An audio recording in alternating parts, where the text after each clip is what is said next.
ইমানদাররা ইসলাম বিজয়ের কথা কলি কালমা পড়া মানুষ, হজ করা মানুষ বাধা দেয়। কথা বল না, বাধা দেয় না?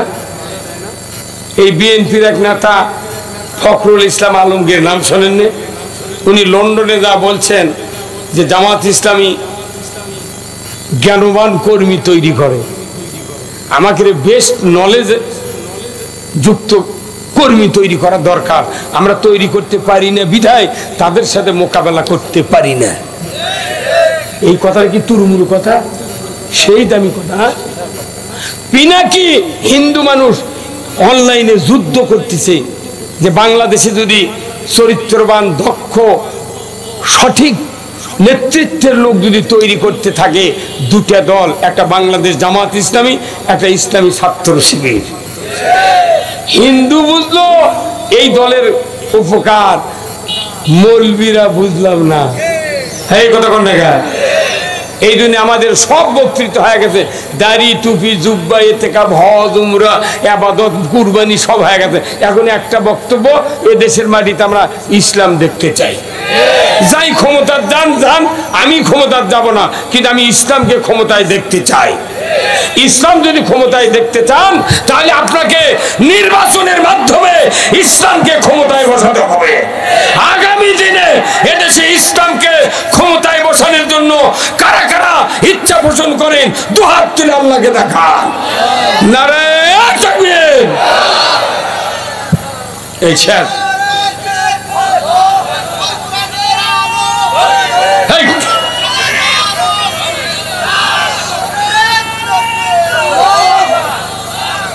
এগুলো স্লোগানে ইসলাম আসবে না, বলতে হবে আল কোরআনের আলো, সংসদের আলো।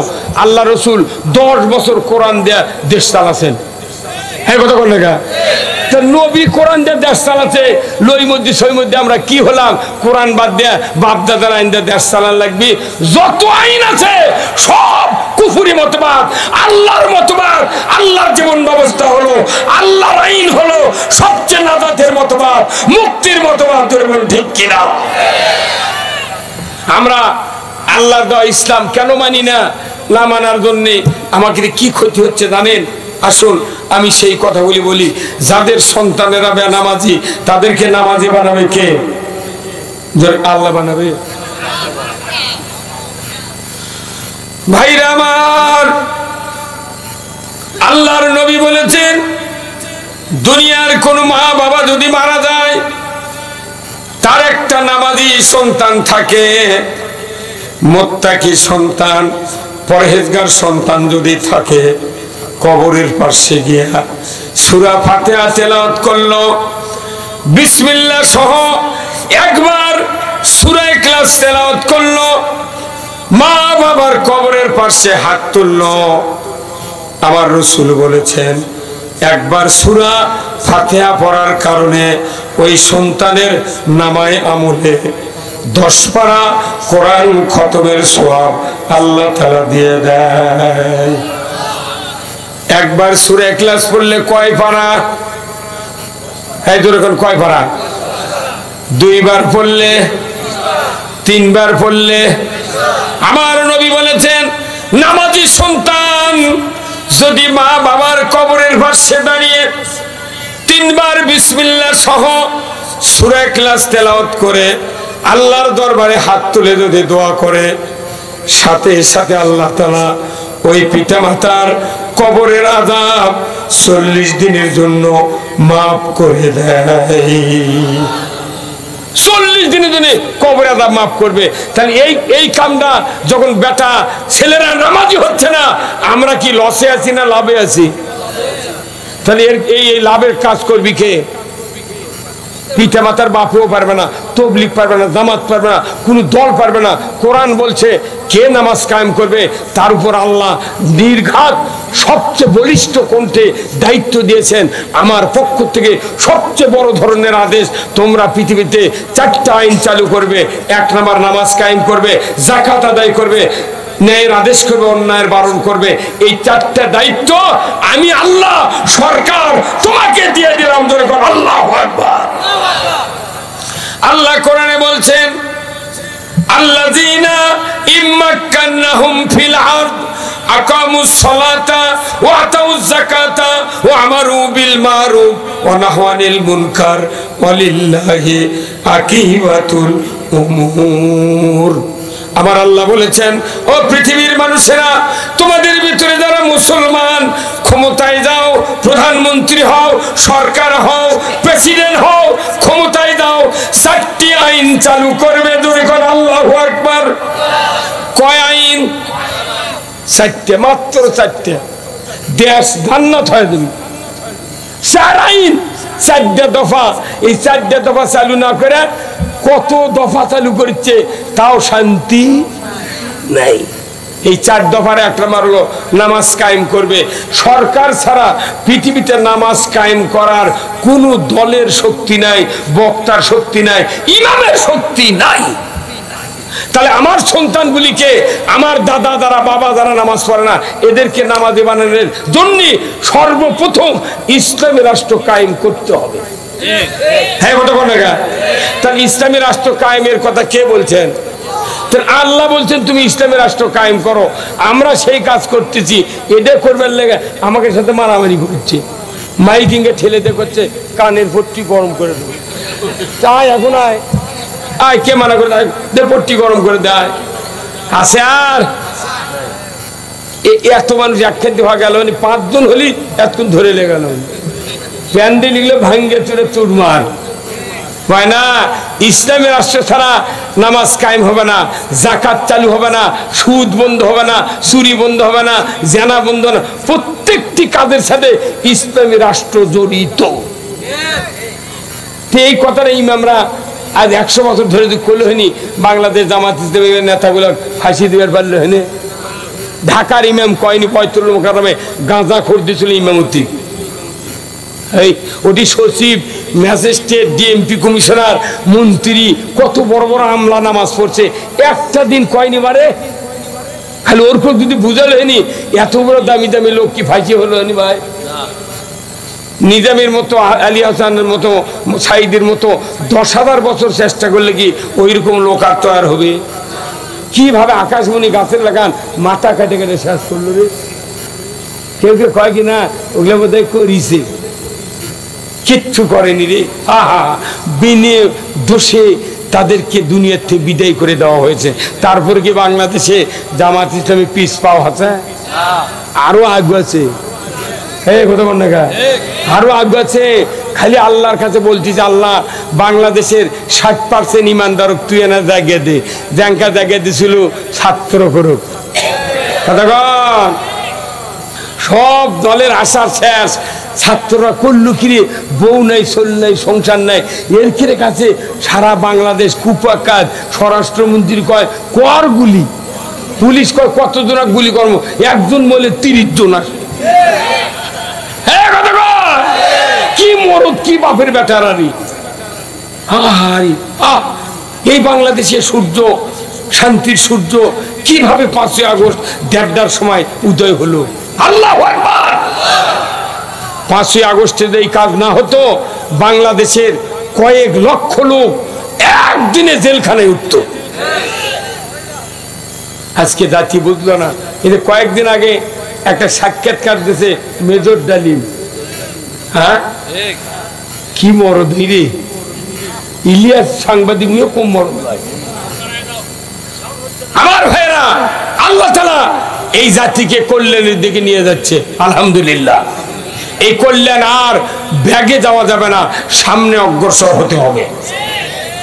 সেই ফুলেরই রৌশানিতে আরশ কুরসি রৌশান, সেই ফুলেরই রং লেগে আজ ত্রিভুবন জালা।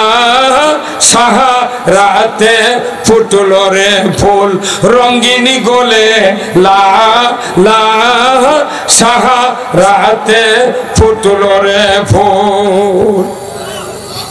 কার লেখা? কাজী নজরুল ইসলাম। চীনের রসিক ভ্রমর বুলবুল, সেই ফুলের ঠিকানাই কেউ বলে বলে হযরত মুহাম্মদ কেউ বা কামলি ওয়ালা সাহারাতে ফুটলো রে ফুল রঙিন গোলে লা লা সাহারাতে ফুটলো রে ফুল। জোরে কন্যা মারহাবা। বাংলাদেশের এক সূর্য সন্তান কাজী নজরুল ইসলাম এই গানগুলি লিখেছেন। ওনার জীবনে যতগুলি ইসলামী গান সঙ্গীত লেখা হয়েছে প্রত্যেকটা সঙ্গীত আর গানের সাথে কোরআন আর রসুলের আদর্শের মিশ্রণ আছে। জোরে বলুন ঠিক কিনা? এক ব্রিটিশ সরকার এই ভারতবর্ষ 190 বছর শাসন করে করে জাতির বুকের উপর পাথর চাপা দেয়া এই ভারতবর্ষকে জালিমের করতলগত করেছিল। এই ভারতবর্ষের বিরুদ্ধে এক সূর্য সন্তান কাজী নজরুল ইসলাম বলেছিলেন, ব্রিটিশ এই দেশ ছাড়বি কিনা বল, যদি না ছাড়িস কিলের জোটে হার করি বজল। এই বক্তব্য যখন লিখেছেন তখন ওনাকে ব্রিটিশ গভর্নমেন্ট বলছে ইনি বিদ্রোহী। ইনি কি? এই তোকমা রাজাকার সন্ত্রাস জঙ্গি এই তোকমা ওদের থেকে এরা শিখেছে, এরা ব্রিটিশের দালাল।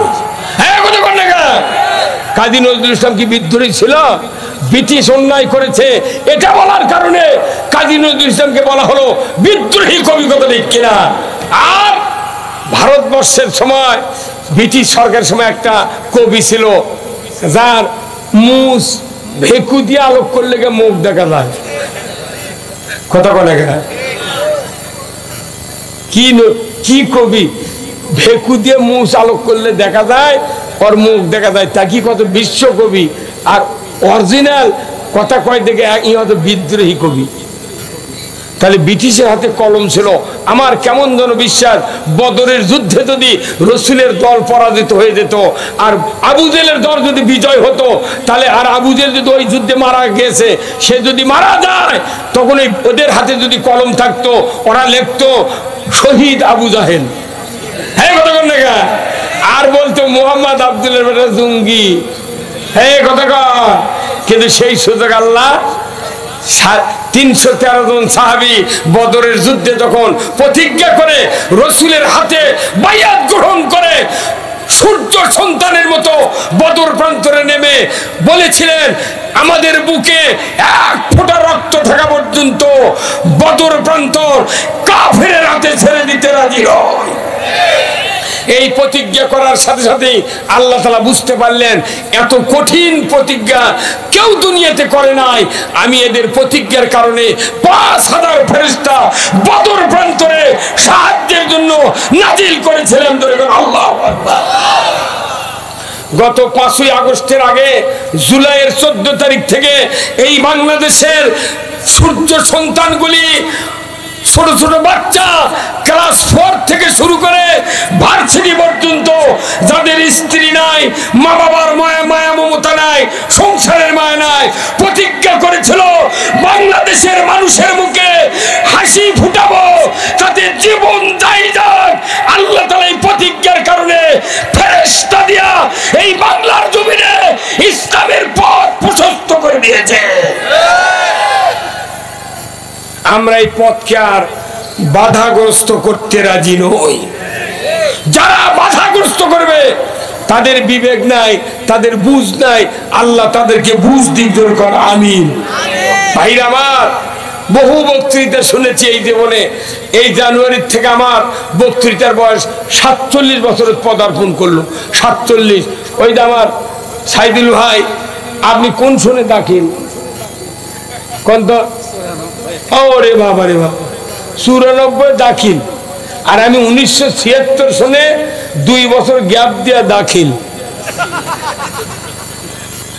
কথা বলেন। এখনো 50 কিলো দৌড়ে যাবো। আপনার বুঝতে হবে, এতদিন হলো কোরআন শরীফ পড়ছি, হাদিস লেখাপড়া শেষ করে, কিন্তু আমার মাথা ওঠা যায় যে এই কথাগুলো সব মানুষের কাছে বলা দরকার। আজকে দেশে সব বক্তৃতা হয়ে গেছে, খালি কোরআনের আইন আসলে বাংলার মতো এত ভালো মানুষ পৃথিবীর জমিনে নাই। কি কি অবস্থা আজকে বাংলাদেশে। গেলে আল্লাহর আইন যদি থাকতো তাহলে এদেশে কোনো দুর্নীতি হতো না। কৃষকেরা আলু লাগায়, তারপরে ধান লাগায়, কিরে একটা ওষুধের দাম কি অ্যামেস্টার টপ আছে না, অ্যামেস্টার টপ আছে না, এই অ্যামেস্টার টপ ওষুধের দাম 1630 টাকা। একটা করে জমির 5 বার দেওয়া লাগে। সরকার ইচ্ছা করলে এই ওষুধের দাম কোম্পানির সাথে লিঙ্ক করে বলবে আমরা 500 টাকা দেব তোমার দাম, আর তোমাকে বেচতে হবে 500 টাকা, যত টাকা ভর্তুকি লাগে এই কৃষকের উপকারার্থে আমরা ভর্তুকি দেব। 500 টাকার অ্যামেস্টার টপ যদি কৃষক দিত, কৃষক আরো ধান ফলাতে পারত। কিন্তু মোট টাকা মেরে ধরে খায়া মানুষ কয় গরিব দেশ, কিছু নেই। সবচেয়ে দুর্নীতি হচ্ছে এই কৃষি বিভাগে আর এই বিদ্যুৎ বিভাগে। এই বিদ্যুৎ গুলো কি অবস্থা রে, আহা! আমার টাকাতে মিটার কিনেছি, প্রতি মাসে 10 টাকা ভাড়া। আমার বাড়ি আমি করছি ইটা দিয়ে, আমার বাড়ি করছি আমি মাটি দিয়ে, আমার জায়গা আমার টাকার বাড়ি, সারা বছর পরে করছে 800 টাকা ভাড়া দিচ্ছে আর রুমে। আমার বাড়ি করছে, আমার ভাড়া দেবো। সরকারি যত অফিসার আছে, পাজেরও যত বড় বড় দামি দামি জিপ আছে, গাড়ি আছে, সরকারি আমলা কেড়ে ওর কেড়ে এই ট্যাক্স টোকেন আর ফিটনেস দেওয়া লাগে মাত্র 42 থেকে 70 টাকা। আর আমরা যদি গাড়ি কিনবার দেয়, হুজুর আপনার তো বহু ইনকাম, তাহলে 50,000 25,000 করে 50,000 দেওয়া লাগবে। ওরা সরকারি অফিসার তেল ফ্রি পায়, গাড়ির টাকা লাগে না, টায়ার পায়, মুটি পায়, আবার ওরাই আবার ভোট লিয়ে যায়, ওর খেয়ে বেতন বাড়ায়, আর আমাকে কতটা আলুর চোষা খায়। জাতির কেউ কল্যাণ চায় না, ইসলাম ছাড়া জাতির কল্যাণ কেউ চায় না। কোরআনে আল্লাহ বলছেন ইসলাম যদি ক্ষমতায় যায় 5টি মৌলিক চাহিদা বাংলার মুসলমানকে দিতে হবে। কয়টা? 1 নম্বর খাদ্য, বস্ত্র, চিকিৎসা, শিক্ষা, বাসস্থান। এই 5টা মৌলিক চাহিদা যদি জাতির কাছে দেওয়া হতো, আজকে টাউন বন্দরে, উপজেলায়, জেলা বিভাগে এত যানজট হতো না। মানুষ পেটের দায়ে জমি বেচে ইজি বাইক, তারপর চার্জার ভ্যান, লসিমুন, করিমুন এগুলো কিনে কিনে যানজট চালাচ্ছে। পৃথিবীর কোন দেশে এত যানবাহন নাই। যারা বিদেশে গেছেন, সৌদি আরবে যারা হজ করেছেন, 15 দিনে 3টা হুন্ডার চোখত পড়ে না, কি ভাই, 2টা সাইকেল চোখত পড়ে না। আর আমাদের দেশত টাউন মন্দিরে এত যানজট, ইজি বাইক, ভ্যান, চার্জার, লসিমুন, করিমুন অত্যাচারে অন্য কোনো যানবাহন চলে না। কারণ কি? মানুষের মৌলিক চাহিদা দেশের সরকারে ভারত আর বাংলাদেশের কেউ কোনোদিন চিন্তাও করেনি। তাহলে এত টাকা তোরা লুটপাট করে নিয়ে গেল, তোরা খাবার পারলু? হ্যাঁ, মানে ওই যে কালামানিক, যেদিন কালামানিক কলার পাতা ছোঁয়াছে, ওই দিন আমার জেল খাটার সব দুঃখ ভুলে গেছি। হ্যাঁ কথা কয়, আর ওই খেপে কয় কি আমি সাইডে ফাঁসি দিচ্ছি। মানে 70 লাখ টাকা অর্থে কারে লেছে নদীর মধ্যে পিটিয়ে, তুই পলাচ্ছ, পিটিয়ে কারে নিয়ে তুলো ধোনা করে কলার পাতা ছুঁয়ে ধুয়ে গেছে। পরাগ যদি গর্ত ফালাবে চাও, নিজে গর্ত পড়া লাগে। কি আশ্চর্য, বিচারপতি হয়ে অন্যায় করিস, তোর বিবেকে বাঁধে না? সাইদির মতো লোক এই কামটা করিছে, তুই কি জন্য এইগুলি করলু? তাদের শক্তি ছিল না, তারা উপরে থেকে যা নির্দেশ দিয়েছে তাই করেছে।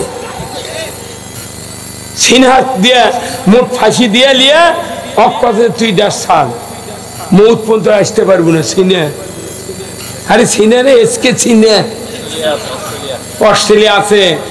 ওই যে ফখরুদ্দিন, ওই যে ফখরুদ্দিন মঈনুদ্দিন বাংলাদেশে এই যুদ্ধ অপরাধীর ইস্যু শুরু করে ওরা ওই যে গেছে। ওই বেটা আবার কছে যে আলু খান, ভাতের পরিবর্তে আলু খান। আয় তুই, আয় তুগলে আলু খামায়, আয় রে আয়। বঙ্গবন্ধু শেখ মুজিবর কছে ডালিয়ে ভাতে বাঙালি, মাছে ভাতে বাঙালি। জিরের চাউল পচে যাচ্ছে, পাইজাম পচে যাচ্ছে, তুই কেন আলু খাবার করলু? আয় তুগলে খামা, আয়। ফাইজলামি করে এই লোকগুলো এই দেশের মানুষের এত ক্ষতি করেছে, পৃথিবীর ইতিহাসে তার নজির নাই। 2018 সালে 30শে ডিসেম্বর এই তারিখের ভোটটা যদি 29 তারিখ রাত্রে যদি না দিত, এদেশের মানুষের ভাগ্যে এই দুঃখ দুর্দশা নেমে আসতো না। খালি আমাকে দোষ দেয়, হুজুররা এই করলো ওই করলো, রাজনীতি করে। এই ব্যাটা, এই দেশ তো আমার, তুমি রাজনীতি করবে আমি করব না? তুমি কেন দিনের ভোট রাত্রে দিলে? হ্যাঁ, ওর বিচার কে করবি? রুলিং প্রিজাইডিং মহিলা একটা বলছে যে স্যার, এই যে ওখানে আইসা খালি 1000 সিল মারিতে, একজনে 7200 ভোট দিয়েছে। তো করছে যে না, ওটা উপরের নিজের, ওখানে আমার যাওয়া যাবে না, কিচ্ছু করা যাবে না। তুই এরকম কিছু করিস না, তুই গোপন তথ্যের বিধি আমাকে তো খুব ধরবে পারিস। কতক্ষণ তাহলে দেশ পয়মাল কে করিছে? সেগুলোর হাত ওটি আছে। বিরোধী দল পাচ্ছে 40,000 ভোট, সরকারি দল পাচ্ছে 1,500 ভোট। ওটা গোনার সময় 40 যাই পাতে থাকি দিচ্ছে 1,500, ওটা নিয়ে সে কি দিচ্ছে 40,000। সেই হাতগুলা বাংলাদেশে আছে না নাই? ওই সিয়ারতি আছে। ওর কোনো না সরান পর্যন্ত এ দেশের মাটিতে কোন নির্বাচন ডক্টর ইউনূস দিবে না। আমরা এ দেশে শান্তি যদি কায়েম করতে চাই, এখন চলুন কোরআন কি বলে একটু শুনি। আল্লাহ তাআলা কোরআনে বলছেন, ইন্নাদ-দীনা ইনদাল্লাহিল ইসলাম, নিশ্চয় আমি আল্লাহ, আমার কাছে ইসলাম নামক জীবন ব্যবস্থা সবচেয়ে প্রিয়। বান্দা, তোমাদের কাছে ইসলাম নামক জীবন ব্যবস্থা প্রিয় যদি করতে পারো, আমি আল্লাহ বলে দিচ্ছি দুনিয়ার শান্তি হবে, আখিরাতের মুক্তি হবে। দেখুন, আল্লাহু আকবার। ইসলাম পাঠিয়েছেন কে? আজকে কি ইসলাম বাংলাদেশে কায়েম আছে? কোনদিন কি দেখেছেন? তাহলে কি হলো? আল্লাহর দেওয়া জীবন ব্যবস্থা ইসলাম আল্লাহর কাছে প্রিয়, আমাদের কাছে এখনো প্রিয়। আপনি যদি ভোটের মাধ্যমে ইসলাম প্রিয় করতে না পারেন, বক্তৃতা দিয়ে ইসলাম প্রিয় হতে পারে না। ভোটের মাধ্যমে ইসলাম প্রিয় করতে হবে, এটা আল্লাহর নির্দেশ। রাসূলের সাহাবীরা যুদ্ধের মাধ্যমে ইসলাম প্রিয় করেছিলেন মদিনার মাটিতে, কথা ঠিক কিনা? বাংলার মাটিতে ইসলাম প্রিয় করতে হবে ভোটের মাধ্যমে, অন্য কোনো বিকল্প রাস্তা নাই। তাহলে বলুন, আল্লাহ তাআলা কেন বললেন আমার কাছে প্রিয় ইসলাম? আল্লাহর কাছে যেটা প্রিয় আমাদের কাছে সেটা অপ্রিয়। তাহলে আল্লাহ এক দলের মালিক, আর আমরা হলাম বিরোধী দল, কথা ঠিক কিনা? যারা ইসলাম মানি না তারা আমরা আল্লাহর বিরোধী দল। তার বেশ তো কে দিবি? কে দিবি? তাহলে ইসলাম কেন মানবো? আল্লাহ তাআলা কোরআনে বলছেন, ওয়ামান ইয়াবতাগি গায়রাল ইসলামি দীনান ফালাই ইউকবালা মিনহু ওয়া হুয়া ফিল আখিরাতি মিনাল খাসিরিন। আমার আল্লাহ বলেছেন, ও পৃথিবীর মানুষেরা, ইসলাম ছাড়া অন্য কিছু যদি তুমি পালন করো, মানো, আমি আল্লাহ তোমাদের কাছ থেকে কোনো ইবাদত কবুল করব না। যদি বলেন নাউজুবিল্লাহ। ইসলাম ছাড়া কোনো ইবাদত আল্লাহ তাআলা কবুল করে না। কার কথা? তাহলে ইসলাম আগে দরকার। নামাজ রোজা হজ জাকাত একটু পরেই করেন। 52 বছর বয়সে রাসূল মেরাজে গেছেন, 40 নবুয়ত পাচ্ছেন, 52তে নামাজ এসেছে। এই 12 বছর রাসূল নামাজ আদায় করেন নাই সাহাবীদেরকে নিয়ে। যখন নামাজ এসেছে মেরাজের থেকে, তখন নামাজ আদায় করেছেন। এই 12 বছর রাসূল দুনিয়ার জমিনকে ইসলামের জন্য প্রস্তুত করেছেন। ইসলাম বিজয় হলে জমিনটা কি হওয়া দরকার এই প্রস্তুত করেছেন।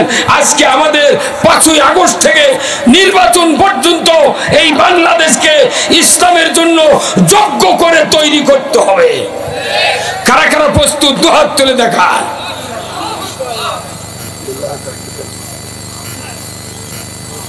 ইসলামের জন্য আমাদেরকে প্রস্তুত করতে হবে। দেশ কেউ করে দেবে না, আমাদেরকে করতে হবে। ইসলাম যদি বিজয় চান তাহলে সেই কাজ করতে হবে। বাড়ি বাড়ি, ডোর টু ডোর ইসলামের দাওয়াত দিতে হবে। যাতে এদেশে ইসলাম বিজয় হয়ে যায়, তাহলে আমাদের সব সমস্যার সমাধান দিতে পারে আল কোরআন। এটা স্লোগানে দিলে হবে না, কার্যতে পরিণত করতে হবে। আজকে দেশে চুরি হয় কি হয় না? চুরি বন্ধ করতে কোনো আইনের কোনো বক্তৃতার দরকার নাই, আইন কায়েম হবে। আমার আল্লাহ বলছেন ওয়াসারিকু ওয়াসারিকাতু ফাক্তাউ আইদিহুমা, চোর আর চুন্নি যদি ধরা পড়ে 5টা গ্যারান্টির পর, খাদ্য, বস্ত্র, চিকিৎসা, শিক্ষা, বাসস্থান, 5টা গ্যারান্টির পর দুনিয়ার কোনো পুরুষ, দুনিয়ার কোনো নারী যদি চুরি করে হাতটা কেটে দাও। একটা চোরের হাত বাইতুল মুকাররমের উত্তর গেটে কেটে দেওয়ার দৃশ্য যদি ডিশের লাইনে বিটিভি, এনটিভি, এসএটিভি 21, 24, 71, 75, 76 যুগান্তর চ্যানেলে যদি দেখানো হতো, বাংলাদেশে গরু চুরি, হুন্ডা চুরি আর পুকুর চুরি তো দূরের কথা, মসজিদে একজোড়া স্যান্ডেল চুরি হতো না।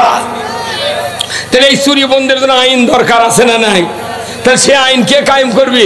ওই সংসদ থেকে। বাংলাদেশে সুদ চলে, সুদ যদি বন্ধ করা না হয় কারো ঈমান থাকবে না। আল্লাহ হারাম করেছেন আহাল্লাল বাইয়া হারামার রিবা, ব্যবসা হালাল, সুদ হারাম। এই আইনটা আল্লাহ দিয়েছেন, এই আইন আমরা ভাইলেট করে সুদ চালু আছে, যাকাত বন্ধ আছে, কথা ঠিক কিনা? কিভাবে বাঁচবো?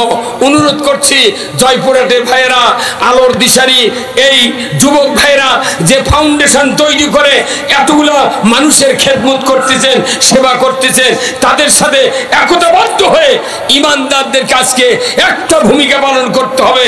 বক্তৃতায় সমাজ ভালো হবে না, আইন ছাড়া সমাজের শান্তি কায়েম হবে না। এই স্লোগান তুলতে হবে। আল কোরআনের আলো, সংসদে আলো, বলতে হবে আল্লাহর আইন চাই, সৎ লোকের শাসন চাই। এটাই হলো মূল বক্তব্য। কথা কোন সবচেয়ে মূল বক্তব্য এটা। আসুন আল্লাহ তাআলা আমাদের সকলকে দিন বুঝার, দিন পালন করার তৌফিক দান করুন, বলুন আমিন। আমরা জাতির কাছে একটা প্রত্যাশা চাই যে আজকে জাতি যেভাবে সোচ্চার হয়েছে, এই সোচ্চার জাতিকে আর বিভ্রান্ত করা যাবে না। আমরা কারো বিরুদ্ধে কথা বলবো না। আমরা চাই কোরআনের শাসন। কি চাই? কোরআনের শাসন। আজকে আপনাদের সামনে একটু ব্যাগ যাবে আলোর দিশারি যুবক ভাইদের একটু এই কাজকে একটু এনকারেজ দেওয়ার জন্য, হেল্প করার জন্য, তাদেরকে একটু সংকট থেকে মুক্তি দেওয়ার জন্য কিছু টাকা আপনাকে দিতে হবে। আসুন না, যে ভলেন্টিয়ার ভাইরা ব্যাগ নেওয়া যাবে আপনাদের কাছে। এটি নাই, কোনো বিরোধিতা নাই, সবাইকে মিলে আমরা এদেশে ইসলাম বিজয় করতে চাই। জোরে বলুন আল্লাহু আকবার। ভাইদানেরা আসুন, আল্লাহ তাআলা আমাদের সকলকে আজকের এই কোরআনের মাহফিল কবুল আর মঞ্জুর করুন। আল্লাহ তাআলা মা বোনেরা যারা আছেন, মা বোনদেরকে 4টি কাজ করতে হবে। আল মারাতু সাল্লাত খামসাহা ওয়া সামাত শাহরাহা ওয়া হাসানাত ফারজাহা ওয়া আতাত বালাহা ফালতাদখুলুল জান্নাতে আবাবুস সাদ। আমার রাসূল বলছেন মায়েদের 4 কাজ: 5 ওয়াক্ত নামাজ, 1 মাস রমজানের রোজা, পর্দায় থাকা, স্বামীর খেদমত করা। এই 4টি কাজ যদি মায়েরা করতে পারেন, আল্লাহর নবী বলেছেন 8টা জান্নাতের দরজা খুলে দেওয়া হবে। যে কোনো দরজা দেয়া আল্লাহর বান্দিরা বেহেশতে যাবে, কেউ বাধা দেবে না। তাই আসুন, আজকের যুবক ভাই সহ মুরব্বিয়ে কেরাম যারা আছেন, যদি আলোর দিশারি ফাউন্ডেশনে কিছু হেল্প করতে চান, 1000, 2000, 5000 টাকা বিদেশিরা দিয়েছেন, আপনারাও যারা দিবেন একটু বাকি যদি দিতে পারেন নাম লিখে পরে দিবেন। আল্লাহর কাছে দোয়া করব আল্লাহ তাআলা যেন এনাদেরকে এই কাজে আরো অগ্রণী ভূমিকা পালন করার তৌফিক দান করেন, বলুন আমিন। আমি আপনাদের কাছ থেকে বিদায় নিচ্ছি, বিদায় নেব। সম্মানিত সভাপতি সাহেবের কাছে দোয়া চাই, কর্তৃপক্ষের কাছে দোয়া চাই। সবাই মিলে জাতির এই ক্লান্তি লগ্নে আল্লাহর কাছে তাহাজ্জুদ করে প্রত্যেকেই দোয়া করতে হবে, আল্লাহ তুমি আমাদেরকে ইসলামের মতো একটা জীবন ব্যবস্থা বাংলাদেশে কায়েম করে দাও। জোরে আল্লাহুম্মা আমিন। আমরা যদি এই আপনাদের এই জয়পুরহাটের বিশাল নাম কি আপনার? মোহাম্মদ বেলাল হোসেন 1000 টাকা ধরে কোন মারহাবা। আল্লাহ তার বাবার জন্য দোয়া চাই, বাবার কবরখানা জান্নাতের বাগান বানায় দেন। আল্লাহ বেলাল ভাইয়ের হায়াত দারাজ করে দেন, তার বংশে যারা জীবিত আছে সকলকে হায়াতে তয়বা দান করে দেন। ধরে কোন আমিন। লিল্লাহি তাকবীর। আমি কমপক্ষে 200 বার আব্বাস আলী খানের বক্তব্য শুনেছি, টিএসটিসি রকম সম্মেলন সহ আমি বহু মানুষ দেখেছি পৃথিবীতে, আমি এনার মুখে কোনোদিন হাসি দেখতে পাইনি। কি ভাবুক, কি সাহিত্যিক, কি জ্ঞান গর্ব কথা, কোনোদিন হাসেনি। এমন ভাবে সম্মেলনে বসে থাকতেন। এই মানুষটা এই গ্রামের এই এলাকারই বাসিন্দা, শুয়ে আছেন গোরস্থানে। আল্লাহ যেন ওনাকে জান্নাতুল ফেরদাউসের মেহমান বানায়, যখন আল্লাহুম্মা আমিন। তার পথ ধরে যারা ইসলামী আন্দোলনের পথে শরিক হয়েছেন এবং যারা এখনো হন নাই, সকলকে আহ্বান জানাচ্ছি যে মায়েরা ইসলামী আন্দোলনে শরিক হয়েছেন, যে বাপজানেরা ভাইজানেরা শরিক হয়েছেন। মুশফিক নামে একজন আল্লাহর বান্দা, ছোট্ট বাচ্চা মারা গিয়েছেন। আল্লাহ ওনাকেও যেন জান্নাতুল ফেরদাউস নসিব করে দেয়, জোরে কোন আমিন। এই জন্য আমার খুব আশা ছিল যে আলোর দিশারি এলাকায় গেলে, আমি এসে শুনলাম যে না, এখানে কবর নাই, কবর আছে অনেক দূর, 5 কিলো দূরে। হয়তো কোনোদিন আল্লাহ যদি আমাকে নেয়, ওনার কবর জিয়ারত করব। এত বড় দামি মানুষ আপনাদের এই এলাকায় জন্ম নিয়েছেন। সারা দুনিয়ার ইসলামী আন্দোলনের নেতৃস্থানীয় লোকেরা তার জন্য পাগল। আজকে আপনারাও এখানে দেখলাম খুব দিনের জাগরণ। আমি দোয়া করি সকল গ্রুপের ভাইদেরকে যেন তার শিখানো পথে চলে রসুলের আদর্শ ধরে ধরে এই বাংলাদেশের মানুষের মুখে হাসি ফোটানোর জন্য ইসলাম বিজয়ের কাতারে ঐক্যবদ্ধ হয়ে এদেশের মাটিতে যেন আল্লাহ ইসলাম বিজয় করে দেন, এই দোয়া কামনা রেখেই আমি আমার কথা শেষ করছি। প্রধান অতিথি, বিশেষ অতিথির জন্য দোয়া করছি। সম্মানিত সভাপতি সাহেব, আপনি যদি কিছু দিয়ে একটা কথা বলেন তাহলে বলে এখানে দোয়া হবে। সম্মানিত সভাপতি সাহেব বা কর্তৃপক্ষ যারা আছেন ঘোষণা দেন। শুনেছেন আল্লাহ, গভীর রাত্রিতে আমি আপনার এক অযোগ্য গোলাম আল্লাহ আপনার শাহী দরবারে হাত তুলেছি। মেহেরবানি করে আমাদের সকলের জীবনের গুনাহগুলি আপনি মাফ করে দিন। আয় আল্লাহ তাআলা, যে ভাইরা দুনিয়া থেকে বিদায় হয়েছেন আল্লাহ তাদের কবরখানা জান্নাতের বাগান বানায়া দিন। যারা অসুস্থ আছে সুস্থতা দান করে দেন। বিদেশ প্রবাসী যারা আছে তাদেরকে আল্লাহ সুস্থ অবস্থায় উপার্জন করার তৌফিক দিয়ে দেন রব্বুল আলামিন। এই আলোর দিশারি ফাউন্ডেশনে এই তাফসীরুল কোরআন মাহফিলে বিভিন্ন এলাকা থেকে যারা হাজির আছেন আর এই গ্রামের মাটির নিচে যারা চিরবিদায় নিয়ে শুয়ে আছেন, যারা বিভিন্ন গ্রাম থেকে এসেছেন, সেই গ্রামে যারা ঈমান নিয়ে কবরে শুয়ে আছেন, সকলের কবরগুলিকে জান্নাতের বাগান বানায়া দেন রব্বুল আলামিন। আমরা যারা হাত তুলেছি, আমাদের ভিতরে যারা দরদের বাপ মাকে হারিয়েছে, কবরগুলিকে জান্নাতের বাগান বানায়া দিন রব্বুল আলামিন। কত মা বোনেরা হাত তুলেছেন আল্লাহ, অনেকের স্বামী দুনিয়ায় নাই, অনেকের ছেলে মেয়ে মারা গিয়েছেন আল্লাহ, অনেকের বাবা স্বামীর দিকের 14 পুরুষ আল্লাহ, বাবার বংশের 14 পুরুষ, যত মানুষ ঈমান নিয়ে কবরে চলে গেছেন আল্লাহ, সকলের কবরগুলিকে জান্নাতের বাগান বানায়া দেন।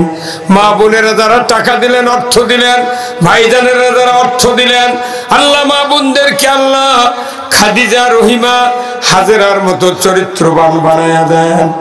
যার ছেলে নাই ছেলে দিয়ে দেন, নিঃসন্তানীকে সন্তান দিয়ে দেন, যার মেয়ে বড় আছে আল্লাহ সৎ পাত্রস্থ করার তৌফিক দিয়ে দেন রব্বুল আলামিন। বাংলাদেশটাকে আপনি কোরআনের জন্য কবুল করে নেন আল্লাহ।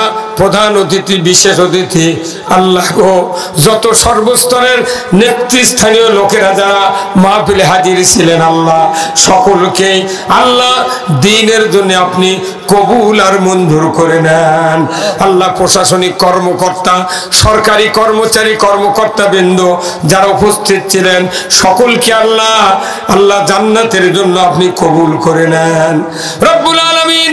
আলোর দিশারি ফাউন্ডেশন আল্লাহ যারা গঠিত করেছেন সকল যুবক ভাইদেরকে উমারের মতো চরিত্রবান বানায়া দেন আল্লাহ। এই ফাউন্ডেশনকে আল্লাহ এই পৃথিবীর জমিনে সর্বোচ্চ ফাউন্ডেশনে উন্নতি করার যোগ্যতা তাদেরকে দিয়ে দেন আল্লাহ। যে গরিব দুঃখী অসহায় তাদেরকে সহযোগিতা করে আল্লাহ, মানুষের খেদমতের আশায় এত বড় একটা জিনিস তারা চালু করেছেন আল্লাহ, সকলকে ঐক্যবদ্ধভাবে এই ফাউন্ডেশনে সহযোগিতা করার তৌফিক দিয়ে দেন আল্লাহ গো। পরিশেষে দোয়া চাই, এই বাংলাদেশে আল্লাহ আমরা বসবাস করি, এই সুন্দর দেশটাকে ইসলাম দিয়ে আপনি গঠন করার তৌফিক দিয়ে দেন আল্লাহ। কিচ্ছু চাই না, আমাদের প্রাণ প্রিয় নেতা মরহুম আব্বাস আলী খান এই জয়পুরহাটের সদরে শায়িত আছেন আল্লাহ। আল্লাহ আল্লাহ তার কবরখানা বেহেশতের বাগান বানায়া দেন আল্লাহ। যার বাড়িতে ছিলাম আল্লাহ, ওই বাড়িওয়ালাদেরকে আল্লাহ বরকত দিয়ে আপনি মালামাল করে দেন আল্লাহ। ওই বাড়ি সহ এই গ্রামে যতগুলি বাড়ি আছে, আশেপাশে যত বাড়ি আছে, সকলের বাড়িতে বরকতের দরজা খুলে দেন রব্বুল আলামিন। আমরা খেটে খাওয়া মানুষ, কৃষক মানুষ আল্লাহ, আমাদের ক্ষেত খামারে বরকত দেন আল্লাহ, আমাদের ব্যবসা বাণিজ্যে বরকত দিয়ে দেন আল্লাহ। যারা যুবক ভাইরা হাই স্কুল কলেজ মাদ্রাসায় লেখাপড়া করে তাদেরকে আল্লাহ চরিত্রবান হওয়ার তৌফিক দিয়ে দেন। সুবহানা রব্বিকা রব্বিল ইজ্জাতি আম্মা ইয়াসিফুন ওয়া সালামুন আলাল মুরসালিন ওয়ালহামদুলিল্লাহি রব্বিল আলামিন। ওয়াজাল আখিরা কালিমাতিনা ইনদাল মাউতি লা ইলাহা ইল্লাল্লাহু মুহাম্মাদুর রাসূলুল্লাহ সাল্লাল্লাহু আলাইহি ওয়াসাল্লাম। আসসালামু আলাইকুম ওয়া রাহমাতুল্লাহ।